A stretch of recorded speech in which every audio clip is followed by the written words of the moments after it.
चलिए, अगली चीज आ गई भैया चाल और वेग, स्पीड।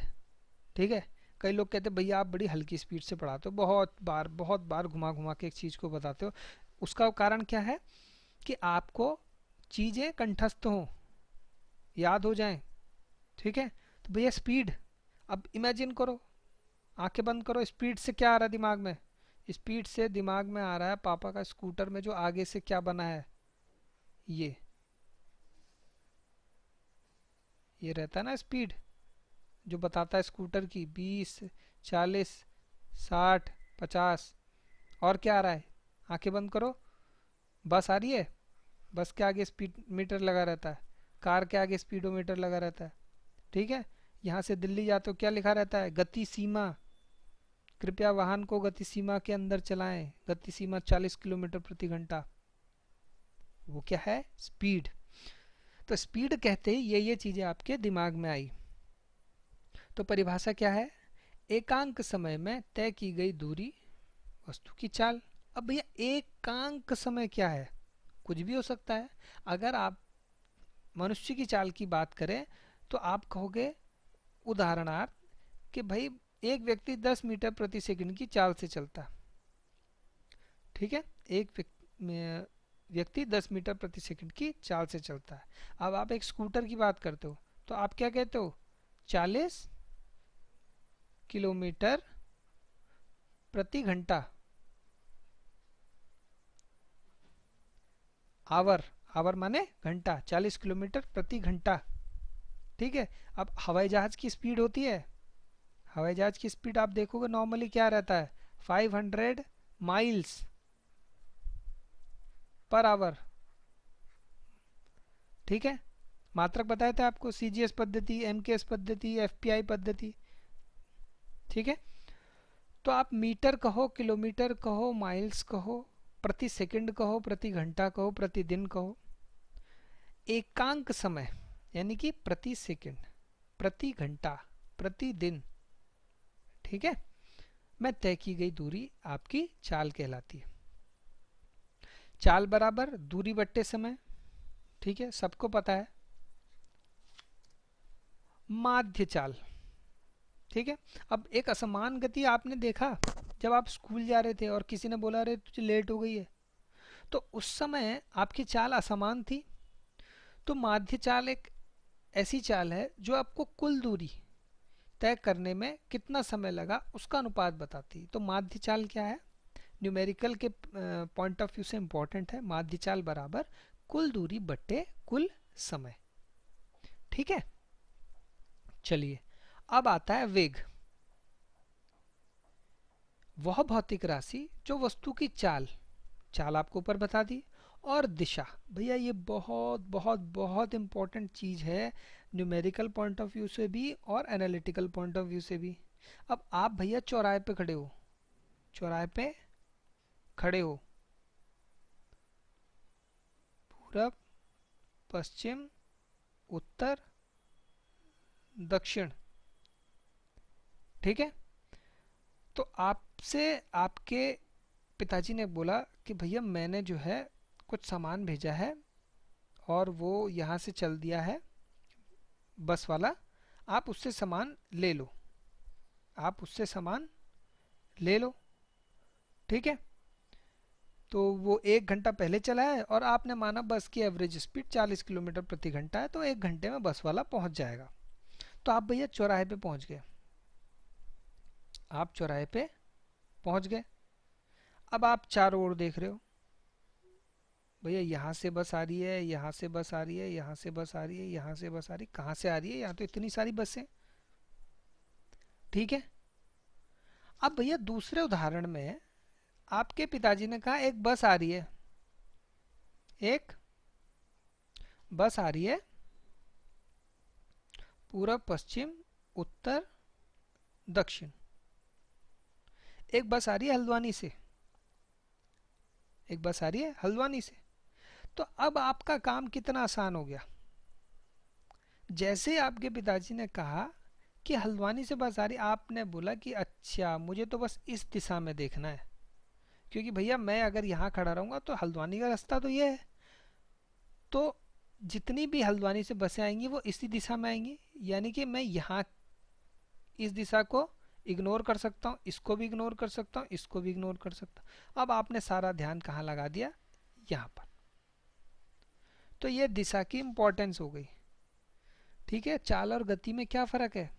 गति में आपको चाल के परिमाण के साथ साथ दिशा दी जाती है। ठीक है ना, कि भैया अब आपको दुश्मन की सीमा पर एक बम गिराना है, दुश्मन की सीमा पर एक बम गिराना है। आप एक सैनिक हो, आपको रॉकेट लॉन्चर दे दिया, एक बॉम्ब दे दिया, आपसे बोला कि भैया रॉकेट जो है लॉन्च कर दो। अब भैया दिशा का ज्ञान है नहीं, दिशा का ज्ञान यदि आपको है नहीं तो आप तो बॉर्डर पे खड़े होके अपनी साइड रॉकेट लॉन्च कर सकते हो। समझ रहे हो ना, कितनी दिक्कत हो जाएगी अगर दिशा का ज्ञान नहीं है। तो जब तक आपको ये नहीं बताया जाएगा कि भैया आप यहाँ खड़े हो, आपको इस दिशा में रॉकेट लॉन्च करना है, ठीक है, तो तब तक अर्थ का अनर्थ हो सकता है। तो इसलिए दिशा का ज्ञान होना बहुत इंपॉर्टेंट है। ठीक है, कई न्यूमेरिकल आपके सिर्फ दिशा के ज्ञान की वजह से हो जाएंगे। तो याद रखो पूर्व पश्चिम उत्तर दक्षिण जो आपको पहले बताया था। चलिए, अच्छा आपको विमा बता चुका हूं मैं। ठीक है, एक आदत अपनी बना लो, जो भी मात्रक है, वेग का मात्रक मीटर प्रति सेकंड, तो विमा क्या हो गई, मीटर लंबाई है एल, प्रति सेकंड समय टी है टी। हाथों हाथ भैया इसकी विमा निकालते हुए चलेंगे, विमा का रिवीजन होता रहेगा। तो वेग की विमा क्या आ गई, एल टी माइनस वन। ठीक है, देख रहे हो रिवीजन भी हो रहा है हमारा। त्वरण, ठीक है, त्वरण की परिभाषा क्या बताई थी आपको, वेग परिवर्तन की दर। ठीक है, यानी कि वेग में परिवर्तन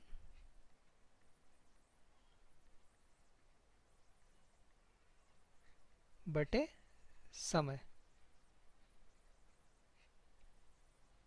ठीक है भैया, त्वरण को क्या कहते हैं, एक्सेलरेशन। कहाँ सुना है ये शब्द एक्सेलरेशन? गाड़ी में एक्सेलरेटर देते हो स्पीड बढ़ाने के लिए, एक्सेलरेटर, याद आया? एक्सेलेटर दे कहते हैं, भागा गाड़ी, वहां से शब्द आया है। तो एक्सेलरेशन माने त्वरण। ठीक है, वेग परिवर्तन बट्टे समय। तो भैया वेग परिवर्तन का मात्रक क्या होता है, जो वेग का मात्रक होता है मीटर प्रति सेकंड, समय का मात्रक सेकंड। तो हाथों हाथ विमा निकाल दो भैया, कितना होगा, एल बट्टे T, L T minus one बट्टे टी। तो त्वरण की विमा क्या हो गई, एल टी माइनस टू। हो गया विमा का रिवीजन। ठीक है, तो ए बराबर क्या है, डेल्टा वी बटे डेल्टा टी, वेग में परिवर्तन बटे कितने समय में वो वेग परिवर्तित हुआ है। अब भैया देखो वेग परिवर्तन, अब मैं जब एक्सेलरेटर कहते हो ना, आपसे स्कूटर में देखो एक्सेलरेटर, कार में देखो एक्सेलरेटर दे रहे हो, वो ऐसे घों घों घों करते हो, बाइक भगाते हैं लड़के, एक्सेलरेटर देते हैं। तो उससे एक कंफ्यूजन ही हो जाता है कि भैया त्वरण का मतलब स्पीड बढ़ रही है। लेकिन फिर से अगर आप परिभाषा को देखोगे तो परिभाषा को समझो, वेग में परिवर्तन, वेग में परिवर्तन क्या है, आपका वेग 4 किलोमीटर था प्रति घंटा, 10 किलोमीटर प्रति घंटा हो गया। तो भैया वेग में परिवर्तन हुआ, भाई 4 से 10 हो गया, यानी कि स्पीड बढ़ गई, आपने अपनी गाड़ी भगा ली। अब भैया अगर 4 से 1 हो जाए, आपने मार दिया ब्रेक, तो भी तो वेग परिवर्तन हो रहा है। समझ रहे हो? तो ये समझने की बात है, वेग परिवर्तन मतलब कम से ज्यादा भी हो सकता है, ज्यादा से कम भी हो सकता है। तो अब आई बात धनात्मक, यदि त्वरण धनात्मक है तो जैसे ही वेग परिवर्तन धनात्मक मतलब आपकी स्पीड बढ़ रही है, आप स्कूटर में एक्सेलरेटर दे रहे हो, भगा रहे हो गाड़ी, साइकिल के पेडल तेज मार रहे हो, ठीक है, या तेज भाग रहे हो, तो हल्के से तेज हो रहे हो आप हो सकते हो, आपकी साइकिल हो सकती है, आपका स्कूटर हो सकता है, आपकी कार हो सकती है। तो गति क्या होती है? धनात्मक त्वरण। त्वरण क्या हो जाएगा उस समय? गति का धनात्मक। स्पीड बढ़ रही है। अब भैया मैंने परिवर्तन के उदाहरण में आपको बताया, स्पीड अगर 4 से 1 हो रही है, यानी कि आप क्या मार रहे हो? ब्रेक मार रहे हो, साइकिल के ब्रेक मार रहे हो, या भागते भागते अपनी स्पीड कम कर रहे हो, तो उसमें भी तो वेग परिवर्तन हो रहा है ना। तो वहां पर त्वरण क्या हो जाएगा? ऋणात्मक। ठीक है, क्लियर हो गया। अब है त्वरण शून्य। भैया एक ही स्पीड से आपकी, फिर से एग्जांपल, एक स्पीड मतलब सेकंड की सुई एक ही स्पीड से चल रही है, ना कम हो रही है स्पीड ना ज़्यादा, तो त्वरण क्या है? शून्य। क्यों है शून्य? क्योंकि वेग परिवर्तन तो हो ही नहीं रहा है। तो भैया अगर वेग परिवर्तन 0 हो गया और समय t है, तो 0/t क्या होता है? 0। 0/t 0 हो गया ना। अब एक और उदाहरण आपको समझा रहे हैं ऋजु रेखीय गति पे। देखो कुछ सवाल इस पार्ट से बोर्ड एग्जाम में ग्राफ के आएंगे। ग्राफ बनाया होगा ना हाई स्कूल में आप लोगों ने, ठीक है? तो ग्राफ से आएंगे भैया सवाल, बहुत साधारण से सवाल होते हैं। एक एक्स एक्सिस खींच लेते हो आप ग्राफ पे, एक वाई एक्सिस खींच लेते हो। ये मान लीजिए समय हो गया, ये समय 1 2 3 4 5, और ये आपकी क्या हो गई? दूरी हो गई। भैया ग्राफ पेपर पे एक बार में दो ही मात्रक ले सकते हो ना, समय और दूरी, या कोई और ले लो भैया, समय और चाल, या कोई तीसरा ले लो, समय और त्वरण, या चौथा ले लो, दूरी और त्वरण। दो मात्रक एक बार में ले सकते हो ना, ठीक है? तो देखो यहाँ उदाहरण में समझाया है आपको, 3 कार चल रही है आपकी, कार ए, कार बी, कार सी। कार ए, कार बी और कार सी। देखो कार ए ऑरेंज नारंगी कलर से दिखाई गई है, कार बी सॉरी कार ए नीला, कार बी नारंगी, कार सी स्लेटी। ठीक है, अब आप समझो कि भैया जीरो, देखो इसको समझना बहुत जरूरी है, ठीक है? जिसको समझ में आ रहा है वो आगे बढ़ सकता है, लेकिन इसको डिटेल में समझोगे ना तो आने वाले समय में न्यूमेरिकल इजी हो जाएंगे, इसलिए थोड़ा समय लगा के समझो। समय जीरो, समय जीरो पर चली गई दूरी क्या है? जीरो। अब इसका मतलब क्या है? इसका मतलब है आपकी कार खड़ी है, अभी स्टार्ट नहीं हुई है, भाई जीरो हो गई। अब आपने स्टार्ट करी, तो भैया किसी की कार पुरानी हो सकती है, किसी की बहुत महंगी और बड़ी कार हो सकती है जिसकी स्पीड बहुत तेज हो। तो पहले सेकंड में 3 कारों की स्पीड अलग अलग थी, 5 6 और 8। दूसरे सेकंड में ये 21 हो गई, ये 12, ये 24।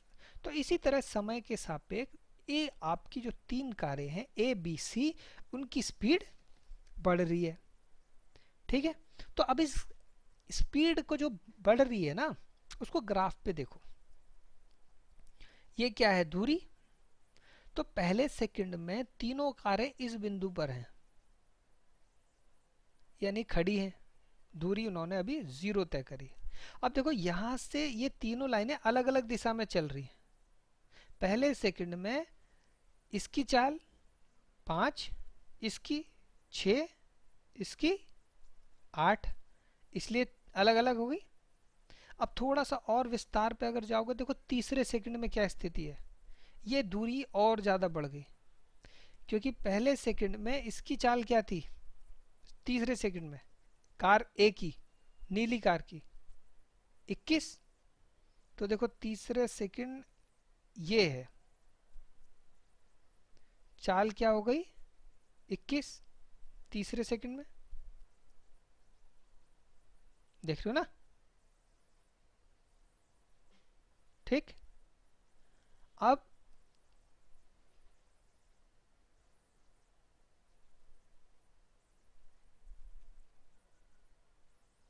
ये देखो, ठीक है, चाल दिखा रहा है ना 21, ये इस तरह से थोड़ा सा ये जीरो आगे आ गया है। अब थोड़ा सा और डिटेल में देखो, पॉइंट नंबर 5, ये पॉइंट नंबर 5 है, ठीक है। तो अब पॉइंट नंबर 5 पे 5वें सेकंड में भैया कार ए की दूरी कितनी दिखा रहा है, देखो लगभग 88, 80 और 90 के बीच में यहां पर आ रहा है इस पॉइंट पे, ठीक है। कार बी कहाँ दिखा रहा है, 30, कार बी इस समय हल्की हो गई है, यहाँ दिखा रहा है। कार सी 40, यहाँ दिखा रहा है।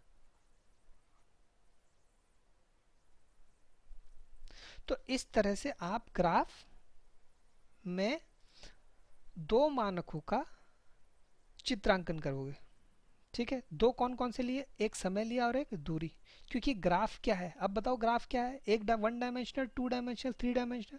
तो ग्राफ क्या है, टू डायमेंशनल, आपका जो ग्राफ पेपर है, ठीक है।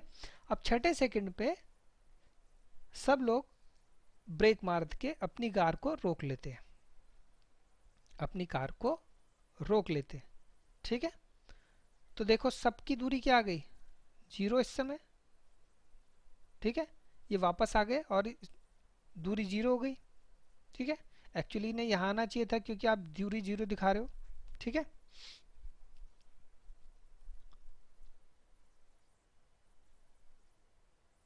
तो अब इसमें एक नीचे जो दिया है मैंने माध्य चाल, तो भैया माध्य चाल का सूत्र मैंने आपको क्या बताया था, माध्य चाल का सूत्र मैंने आपको बताया था कुल दूरी बट्टे कुल समय, कुल दूरी बटे कुल समय बताया था ना आपको। तो भैया ये दूरी को जोड़ दीजिए, आपसे सीधा सीधा उदाहरण में सवाल पूछा जाएगा, ठीक है। बोर्ड परीक्षा में पूछा जाएगा, कई उदाहरण में मैं आपको आगे भी दूंगा कि भैया इसकी माध्य चाल बताओ। तो माध्य चाल क्या है, सिंपली कुल दूरी बटे कुल समय। तो इस तरह का ग्राफ अब आप निरूपित कर सकते हो, दो चीजें आपको दी हैं तो ग्राफ बना लोगे ना, ठीक है। स्केल लेना है पहले तो, 1 सेंटीमीटर बराबर 10 मीटर हो गया, देखो यहाँ 20 मीटर, 30 मीटर, 40 मीटर। समय में क्या है, 1 सेंटीमीटर बराबर 1 सेकंड, ठीक है। तो इस तरह से आप ग्राफीय निरूपण करोगे, ठीक। अब भैया पिछली साइड में आपको मैंने बताया कि अगर स्पीड बढ़ रही है, अगर स्पीड बढ़ रही है तो त्वरण क्या है, धनात्मक। अगर गति बढ़ रही है ऋणात्मक, यानी यदि गति कम हो रही है, यानी कि आप क्या कर रहे हो, ब्रेक लगा रहे हो, ठीक है भैया। तो बढ़ रही है धनात्मक में, सिंपल सी बात है, ये जो प्लस माइनस बीच में आपको दिखाया है ना, धनात्मक में क्या हो जाएगा, प्लस v बराबर u plus a t, s बराबर u t plus half a t square, v square बराबर यू स्क्वायर प्लस 2as। ऋणात्मक में सारे चिन्ह ऋण के हो जाएंगे क्योंकि ब्रेक लग रहा है। अब ये जो धन और ऋण है ये ना, ये याद रखना, ये सवाल में छुपा होगा, ठीक है। एक त्वरित कार या एक मंदित कार, एक त्वरित उपग्रह, मंदित व्यक्ति, ठीक है। तो ये सब उदाहरण में छुपा होगा, ये हमें निकालना है, ठीक है। तो ये क्या हो गया, एक समान त्वरित गति के समीकरण। अब देखो इसमें भी एक रहस्य छुपा है, हर एक शब्द का मीनिंग है, हर एक शब्द इंपॉर्टेंट है, ठीक है। एक समान त्वरित यानी कि पूरी गति में त्वरण एक समान होगा, ये भी कह रहा है वो, ठीक है। यानी जैसे अगर 5 किलोमीटर प्रति सेकंड स्क्वायर का त्वरण दे दिया तो वो पूरी गति में एक समान होगा, ठीक है। लेकिन आपकी दैनिक दिनचर्या में त्वरण एक समान नहीं होता, ठीक है। खाली रोड पे आप तेज चलाते हो, त्वरण अलग होता है। ट्रैफिक वाली रोड पे आप हल्के चलाते हो, त्वरण अलग होता है, ठीक है, तो इन सवालों में ये माना गया है एक समान त्वरण। ठीक है, तो ये बहुत इंपॉर्टेंट है समझने के लिए। अब भैया गति के ये जो तीन समीकरण मैंने आपको बताए ना, एस बराबर u t plus half a t square, you t plus half a t square, और ये वी स्क्वायर बराबर u square plus two A S. Board exam में इसको ग्राफीय विधि से बहुत बार पूछा जाता है, ग्राफीय विधि से बहुत बार पूछा जाता है। ठीक है, तो इसको ग्राफीय विधि से समझने के लिए देखते हैं। देखो ये मैंने एक ग्राफ बना दिया, ये मैंने एक ग्राफ बना दिया जिसमें एक्स अक्ष किसको दिखा रही है, समय टी को, ये शून्य शून्य हो गया, और वाई एक्स क्या दिखा रही है, वेग वी को, मीटर प्रति सेकंड। ठीक है, अब आप ये समझो कि ये चार पॉइंट हैं हमारे ग्राफ के, ए बी सी और ई, इसको ई कर दीजिए। ठीक है, अब देखो बोर्ड एग्जाम के पॉइंट ऑफ व्यू से अगर देखोगे ना, तो आपको तो पहले ही पता है आपको क्या लेके आना है। आपको पहला समीकरण सिद्ध करना है, v बराबर u plus a T, you plus a T. ठीक है, तो आप देखो किसी क्षण t बराबर 0 पर वस्तु का वेग u, जो कि ग्राफ में ओ ए से दिखाया गया, ओ ए से दिखाया गया। तो ये भैया पॉइंट है ओ, ये है ए, तो ये वेग u है, प्रारंभिक वेग हो गया ये आपका u, और t समय के बाद इसका वेग क्या हो जाता है, v हो जाता है। t समय के बाद यानी यहां पहुंचने पर इसका वेग क्या हो जाता है, v हो जाता है। ठीक है,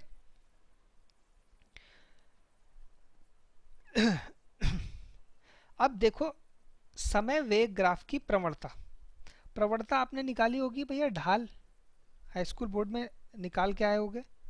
ठीक है, तो जो समय वेग की प्रवणता है, ठीक है, वो कैसे निकालते हो, ए, देखो ये सूत्र है, वस्तु का त्वरण, वस्तु का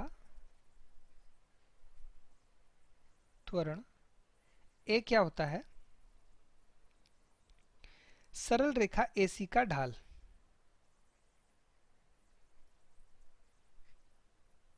सरल रेखा AC का ढाल या प्रवणता। देखो ये C है ना, इसे बड़ा कर देते हैं। ठीक है, तो AC का जो ढाल है, ठीक है, वो क्या दिखाता है, त्वरण। तो भैया बहुत इंपॉर्टेंट प्रश्न एक और यहां से निकल के आया बोर्ड परीक्षा के लिए, समय वेग, समय और वेग ग्राफ का ढाल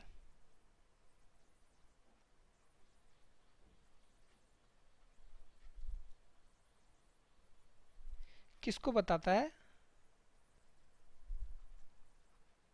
वस्तु के त्वरण को बताता है।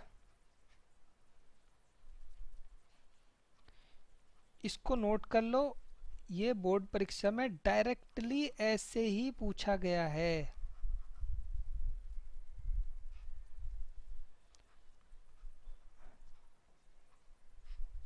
वहां कंफ्यूज हो जाओगे। कौन कौन सी चीजें, समय और वेग, ग्राफ का ढाल। ठीक है, तो भैया ए बराबर क्या हो जाएगा, B C upon A B, B C बटे ए बी, तो बी सी बटे ए बी, यही तो ढाल है ना इसका। ठीक है, लंब बट्टे आधार, बी सी बटे ए बी। अब भैया बी सी को कैसे दिखा सकते हो,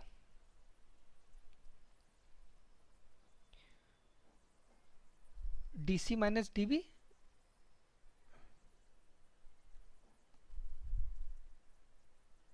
ये यदि डीसी है तो आप देखो ना ये पूरे की लंबाई मान कर रहा है, तो बीसी निकालना है, इतना निकालना है आपको। तो ये क्या हो जाएगा,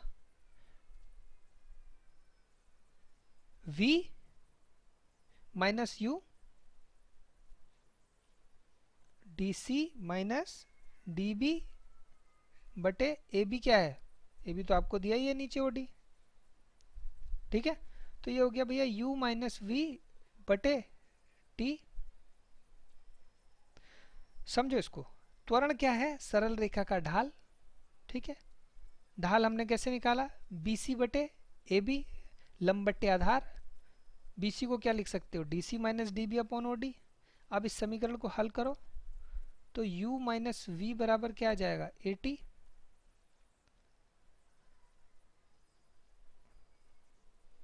तो v बराबर u प्लस ए टी। ठीक है,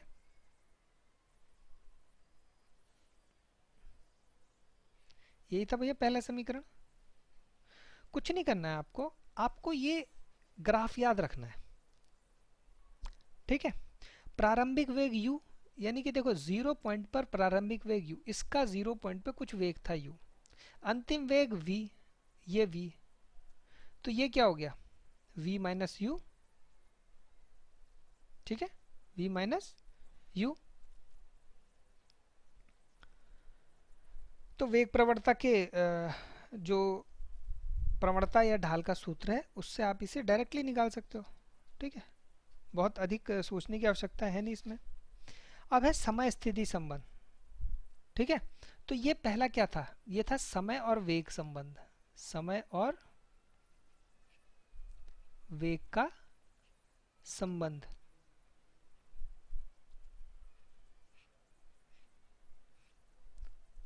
ठीक है, तो भैया यहां भी देखो ना, मात्रक से पता चल रहा है ना, समय t और वेग का संबंध।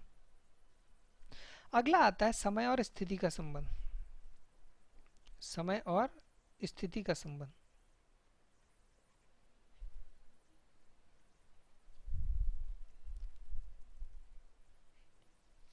ठीक है, तो अब इस संबंध के लिए आपको निकालना है s, यानी गतिमान वस्तु के द्वारा चली गई दूरी।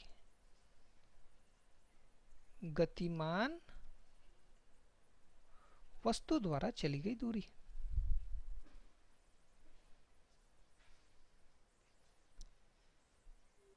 मेरी हैंडराइटिंग थोड़ी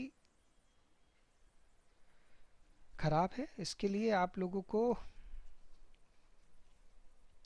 टॉलरेट करना पड़ेगा, और तो कोई विकल्प नहीं है। तो भैया देखो, ये जो दूरी होती है ना, ये होती है इस पूरे वक्र के द्वारा घेरा गया क्षेत्रफल, घेरा गया क्षेत्रफल।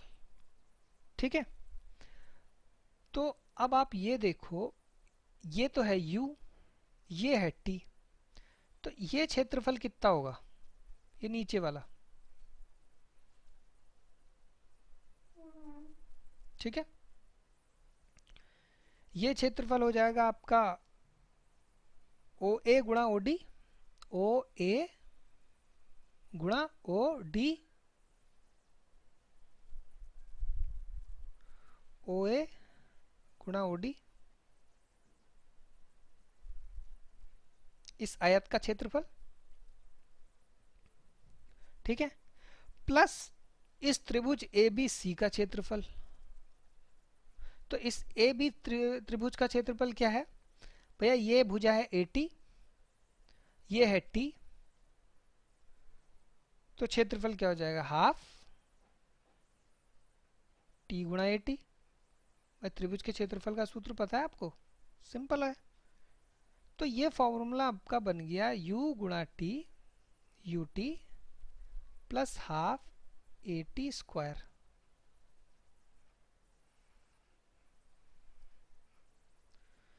ठीक है, तो ये क्या हो गया, समय स्थिति संबंध। भैया पहले वाले सूत्र के लिए हमने किसका उपयोग किया, सरल रेखा के ढाल का, लंब बट्टे आधार। दूसरे के लिए किसका उपयोग किया? इस पूरे क्षेत्रफल का। भाई ये क्षेत्रफल किससे मिलकर बना है? एक इस त्रिभुज से और एक इस आयत से। आयत का क्षेत्रफल आपको पता है, लंबाई गुणा चौड़ाई। त्रिभुज का क्षेत्रफल आपको पता है। ठीक है, तो ये निकल गया। अब एक तीसरा संबंध आपका आता है दूरी का। किसका आता है? दूरी का।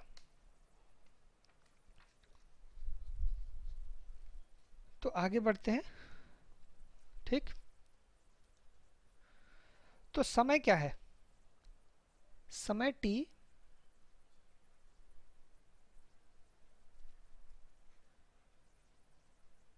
बराबर v माइनस यू बटा a। ठीक है, तो भैया यहां देखिए इस ग्राफ में ये जो 80 है, ये 80, ये क्या है? v minus you. ठीक है, तो v माइनस यू बराबर 80। तो t क्या हो जाएगा? v माइनस यू बटे a। ठीक है, तो अभी आप क्या सिद्ध करके आए हो? s बराबर u t plus half a t square. ये पीछे सिद्ध करके आए हम समीकरण 2। ठीक है, तो अब हमें निकालना क्या था यहाँ पे? वेग स्थिति संबंध। ठीक है, तो आप समीकरण 1 इसे लिख दीजिए, समीकरण 2 इसे लिख दीजिए। समीकरण 1 से t का मान समीकरण 2 में रखने पर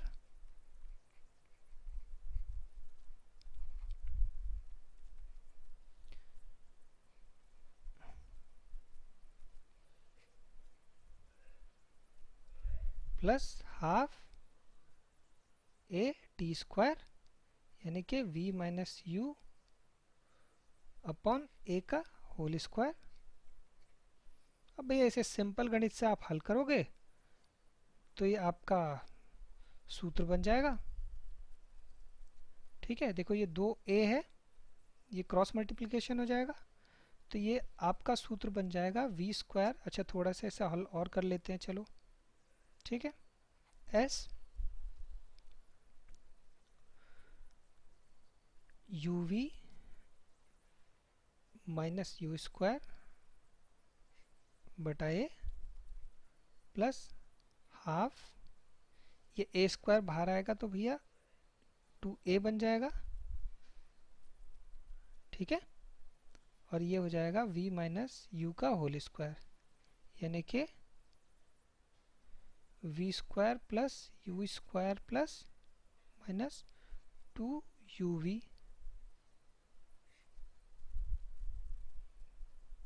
ठीक है, अब आप इसे हल करोगे तो ये 2as इधर चला जाएगा। ठीक है, 2as, और इसको सॉल्व करके आ जाएगा v स्क्वायर माइनस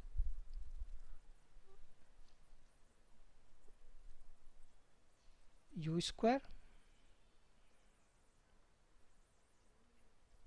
तो आपका फॉर्मूला बन गया v स्क्वायर बराबर यू स्क्वायर प्लस 2as। ठीक है, v स्क्वायर बराबर यू स्क्वायर प्लस 2as। यही तो आपका तीसरा संबंध था। तो तीसरा संबंध निकालने के लिए सिंपल तरीका क्या है? दूसरे संबंध में t बराबर v माइनस यू अपॉन ए। तो यहां से अगर आप बोर्ड परीक्षा में सीधे ये भी रख देते हो तो आपको पूरे अंक मिलेंगे। ठीक है, ठीक है, ये साधारण गणित है, ये हल हो जाएगा। ठीक, तो 3 संबंध हमने निकाल लिए। पहला समय वेग, दूसरा समय स्थिति, तीसरा वेग स्थिति। ठीक है, इंपॉर्टेंट क्या है? समय वेग संबंध में ग्राफ की प्रवणता क्या बताती है? त्वरण। ये बोर्ड परीक्षा में आया हुआ प्रश्न है, ये मैंने आपको नोट भी करा दिया। ठीक है, चलिए आगे बढ़ते हैं। गुरुत्वाधीन गति। गुरुत्वाधीन गति यानी ऐसी गति जो गुरुत्व के अधीन हो। गुरुत्व मतलब गुरुत्वीय त्वरण, वह बल जिसके कारण पृथ्वी हर वस्तु को अपने केंद्र की ओर खींचती है। ठीक है, तो यह एक ऐसी गति है जिसमें वस्तु पृथ्वी के गुरुत्व के अधीन रहकर गति करती है। इस गति में उत्पन्न त्वरण को गुरुत्वीय त्वरण जी कहा जाता है। ठीक है, अब जैसे भैया आपको धनात्मक त्वरण और ऋणात्मक त्वरण बताया था, उसी प्रकार नीचे से ऊपर, भैया जब नीचे से आप किसी पत्थर को ऊपर फेंकते हो तो उसकी स्पीड आप देखते हो धीरे धीरे धीरे कम होती जा रही है, और वो पत्थर यहाँ पर आके ऐसे रुकता है, फिर यहाँ से नीचे आना शुरू कर देता है। तो यदि आप नीचे से ऊपर की दिशा में गति का समीकरण लेंगे तो आपका त्वरण जी क्या हो जाएगा? निगेटिव।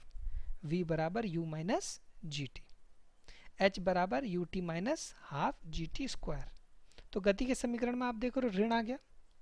उसी प्रकार ऊपर से नीचे देखो, जैसे ही पत्थर आप किसी ऊपर से बिंदु से नीचे फेंकते हो तो आप देखते हो जमीन से सबसे ज्यादा जोर से टकराता है। तो इस गति के समीकरण में जी आपका क्या हो जाएगा? पॉजिटिव। ठीक है, तो याद रखेंगे ये तीन समीकरण। फर्क क्या है पिछले और ये वाले समीकरण में? वहां त्वरण ए था और यहाँ त्वरण क्या है? जी, क्योंकि ये गुरुत्वाधीन गति की बात हम कर रहे हैं। ठीक है, अब है भैया आपेक्षिक वेग। आपेक्षिक वेग किसी वस्तु ए का आभासी वेग जो बी से प्रेक्षित किया जाए। तो ये भैया मैंने आपको बताया था आभासी वेग। अगर मैं यहाँ एक कैमरा लगा दूं तो इस व्यक्ति को क्या लगेगा जो इस कैमरे से देख रहा है? क्या आभास होगा? आभासी वेग। ठीक है, वी ए बी, यानी इस चोर के सापेक्ष इस पुलिस वाले का वेग क्या है? चोर तो आगे बढ़ रहा है और इसकी स्पीड कम है, तो -2, या आप कह सकते हैं ये 2 किलोमीटर की स्पीड से पीछे जा रहा है। यहां पर आपेक्षिक वेग क्या हो जाएगा? 0। भाई दोनों का वेग बराबर है तो इस कैमरे वाले को ये दूरी तो हमेशा समान दिखेगी। ठीक है, और तीसरी स्थिति में क्योंकि ये स्पीड कम है तो यहां से आपेक्षिक वेग क्या दिखेगा कि ये पुलिस वाला इस चोर की ओर 2 किलोमीटर प्रति घंटा की स्पीड से आ रहा है। ठीक है, ये आपको पहले भी एक्सप्लेन कर चुका हूं मैं। ये है आपेक्षिक वेग। अब परस्पर झुके हुए पिंड, अब देखो चोर और पुलिस तो एक ही दिशा में जा रहे थे या विपरीत जा रहे थे। ठीक है, तो परस्पर झुके हुए पिंडों का अपेक्षिक वेग। तो उदाहरण समझिए, यदि दो पिंड VA और VB हैं और एक दूसरे से थीटा कोण पर झुके हुए हैं तो VAB क्या हो जाएगा? VA minus VB, VA minus VB। इसका जो मान है वो आएगा ये। इसको आप कंठस्थ कर लें, परीक्षा में बिल्कुल एज इट इज थीटा कोण के साथ आपको न्यूमेरिकल निकालने के लिए आएगा। ठीक है, अब कई बच्चों का प्रश्न ये होगा कि भैया ये VA और VB निकाला कैसे गया है? VAB जो निकाला गया है वो कैसे निकाला गया है? तो देखो सिंपल सा उदाहरण है, VA में आपको -VB जोड़ना है। अब वेक्टर में यदि VB की दिशा ये है तो माइनस चिन्ह के साथ दिशा क्या हो जाएगी? विपरीत। तो आप इसके विपरीत एक वेक्टर बना दीजिए, ये हो गया आपका -VB। अब VA और VB में जोड़ना है तो दो वेक्टरों का योग क्या होता है? उनका कर्ण, सॉरी ये विकर्ण VAB, तो इसे समांतर चतुर्भुज के नियम से जोड़ सकते हैं। ठीक है, तो ये सूत्र यहां से आया। ठीक है, VA बराबर VB। ठीक, क्लियर? अच्छा, इसमें एक सूत्र आप और नोट कर लीजिए। ये जो कोण बीटा है, VA जो कोण VB के साथ बना रहा है, VAB जो कोण VA के साथ बना रहा है, वो कोण यदि बीटा है तो आपेक्षिक वेग VB, आपेक्षिक वेग वी बी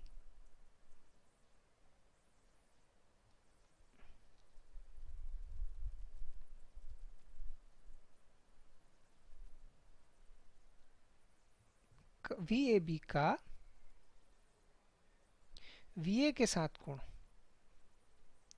वी ए के साथ कोण, ये एक्चुअली न्यूमेरिकल में पूछा जाता है इसलिए मैं आपको बता रहा हूं। बीटा बराबर, तो टेन बीटा हो जाएगा वी बी साइन थीटा बटे वी ए माइनस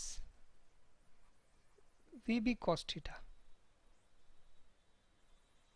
लेकिन एक बहुत इंपॉर्टेंट चीज क्या है, इस सूत्र का उपयोग करने के लिए आपको ये डायग्राम, ये चित्र आपके दिमाग में होना चाहिए कि थीटा क्या है, वी ए और वी बी के बीच का कोण, और बीटा क्या है, वी ए और वी ए बी के बीच का कोण।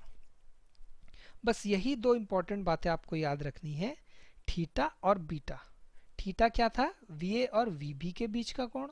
तो एग्जाम्पल आपको उदाहरण में हो सकता है थीटा 30 दिया हो, 40 दिया हो, ठीक है, बीटा आपको निकालना हो।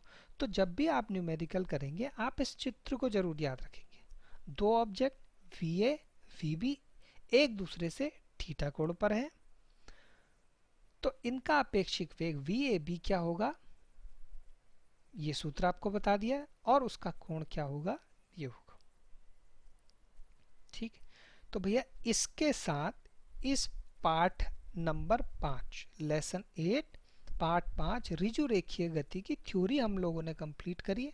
ठीक है, थोड़ा आज का सेशन लंबा खिंच गया बट ठीक है, आने वाले सेशन में हम करेंगे इसके उदाहरण जो बोर्ड एग्जाम में आए हुए हैं, ठीक है, या जिनके आने की संभावना है।